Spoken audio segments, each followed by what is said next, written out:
শীতের মধ্যে হাঁসের মাংস খেতে কিন্তু সবাই পছন্দ করে, তবে আমার কিন্তু অলওয়েজই হাঁসের মাংস ভালো লাগে।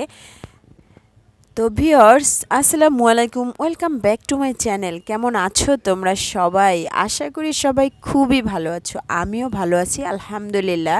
আজকে তোমাদের সাথে শেয়ার করব হাঁস রান্নার রেসিপি। তবে আজকে হাঁস কাটা থেকে শুরু করে পুরো রান্নার প্রস্তুত প্রণালী তোমাদের সাথে শেয়ার করার চেষ্টা করব, সাথেই থাকবে আশা রাখি সবাই। তো চলো দেখাচ্ছি হাঁস কিভাবে কেটে বানিয়ে তারপর রান্না করা হবে। তো হাঁস এভাবে কেটে নিচ্ছে আমার ফুফু। হাঁস কাটছিল, আমি পাশে বসে বসেই হাঁস কাটা দেখছিলাম আর ভিডিও বানাচ্ছিলাম। আর চিন্তা করেছি যেহেতু ভিডিও বানাচ্ছি তাহলে সবার সাথেই একটু শেয়ার করে নেই। গ্রামে আসলে আসার পরে সবার এত বেশি ভালোবাসা পেয়েছি যেটা আসলে বলে কাউকে বোঝানোর মতো নয়। সবাই খুবই ভালোবাসে, যার কারণে প্রত্যেকেই চেষ্টা করে যার যার সাধ্য মতো আসলে আমাদের জন্য করার। তো চেষ্টা করেছে সবাই, তাই চিন্তা করেছি যে অবশ্যই বেড়াতে যাব। তো বেড়াতে গিয়েছিলাম বড় আপুর বাসায়। আপুর বাসায় অনেক কিছু খেয়েছি, পরে আপু চিন্তা করলো যে হাঁস খাওয়া হয়নি, তাহলে হাঁসও একটু রান্না করি। তো আপু আগে থেকেই আমরা যাব শুনে হয়তোবা সে আগে থেকেই হাঁস কেটে বেছে একদম ফ্রিজ আপ করে রেখেছিল। আমরা যাওয়ার পরে হাঁস নামিয়ে তারপরে রান্না করার জন্য প্রসেস করছিল। তো আমি দেখছিলাম যে কিভাবে হাঁস কাটতে হয়। এর আগেও আমি অনেকবার দেখেছি বা আমি নিজেও কেটেছি, তারপরে বসে বসে আসলে কিছু করার ছিল না, দেখছিলাম যে কি করছিল। তো এভাবে সম্পূর্ণ হাঁস কেটে নিয়েছিল। হাঁস কাটার পরে তারপরে হচ্ছে ধুয়ে বেছে তারপরে রান্নার প্রসেসে চলে যাব।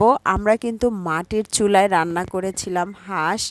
গ্রামের মানুষ বেশিরভাগই কিন্তু মাটির চুলায় রান্না করে, আর মাটির চুলার রান্নার কিন্তু স্বাদই অন্যরকম। আমরা যতই গ্যাসের চুলায় রান্না করি না কেন, মাটির চুলার রান্নার সাথে কোনো তুলনাই নেই।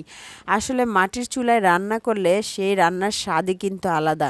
দেখতেই পাচ্ছেন হাঁসটিতে কিন্তু ডিম পাড়ার জন্য প্রস্তুত ছিল, অনেকগুলো ডিমও হয়ে গেছে।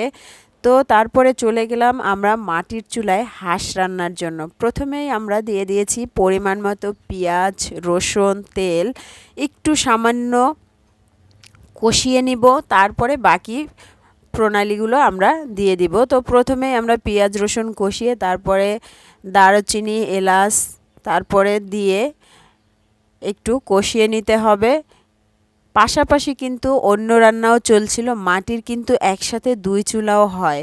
তো দুই চুলাই রান্না চলছিল, পাশের চুলায় কিন্তু রান্না হচ্ছিল মাছ, আর এই পাশে ছিল হাঁসের রান্না। তো তারপরে দিয়ে দিয়েছি পরিমাণ মতো মরিচের গুঁড়া, দিয়ে দিব হলুদের গুঁড়ো, দিয়ে দিব লবণ। সব কিছু দিয়ে বেশ ভালো করে কষিয়ে নিতে হবে। হাঁসের মাংস রান্নার জন্য কিন্তু মশলাটা খুবই ভালো করে কষিয়ে নিতে হবে। তবে তেল কিন্তু বেশি পরিমাণে প্রথমেই দেয়া যাবে না, অল্প দিয়ে কষিয়ে তারপরে আরেকটু তেল দেয়া হয়েছে। তার কারণ হাঁসের মাংসে কিন্তু প্রচুর পরিমাণে তেল বের হয় যখন রান্না করা হয়। তো দেখতেই পাচ্ছেন আমরা কিন্তু হাঁস বসিয়ে দিয়েছি চুলায়। হাঁস এভাবে চুলায় দিয়ে কষিয়ে নেব অনেকক্ষণ। হাঁস কিন্তু কষাতে কষাতে যত বেশি ভালো কষানো হবে তত বেশি কিন্তু স্বাদ হবে, তাই হাঁস কিন্তু অনেকক্ষণ কষিয়ে নিতে হবে। যারা জানো রান্না করতে তাদের তো কিছু বলারই নেই, আর যারা হাঁস রান্না কখনোই করনি তারা অবশ্যই আজকে আমার এই রান্নার রেসিপি দেখে খুব সহজেই হাঁস রান্না করে নিতে পারবে। তো সেজন্যই তোমাদেরকে বলছি, দেখে নাও আমার হাঁস রান্না আমি কিভাবে রান্না করছি। যদিও আমি রান্না করিনি, আমি পাশেই বসেছিলাম, আপুই রান্না করছিল, আমি পাশে বসে বসে শুধু ভিডিও করছিলাম। তো এভাবে হাঁস বেশ অনেকবার কিন্তু কষিয়ে নেওয়া হয়েছে। দেখুন দেখতে কিন্তু কালারটা কিন্তু অসম্ভব সুন্দর হয়েছে। কষাতে কষাতে এভাবে কিন্তু বারবার এভাবে একটু একটু পানি দিয়ে দিয়ে এভাবে কষিয়ে মাংসটা শুকিয়ে নেওয়া হচ্ছে যাতে করে মশলাগুলো বেশ ভালো করে ঢুকে যায়। এই পাশে কিন্তু এই মাছ আপনারা কেউ চিনেন কিনা তাহলে অবশ্যই কমেন্টস বক্সে আমাকে জানিয়ে দিবেন যে এটা কী মাছ।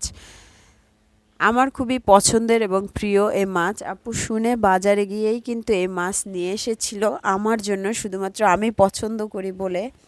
এরপরে এদিকে আবার হাঁসে আরও একটু পানি দেওয়া হয়েছে, পানি দিয়ে হাঁস এভাবে কষিয়ে নেওয়া হচ্ছে। হাঁস আগেই তো বললাম খুব ভালো করে কষাতে হবে।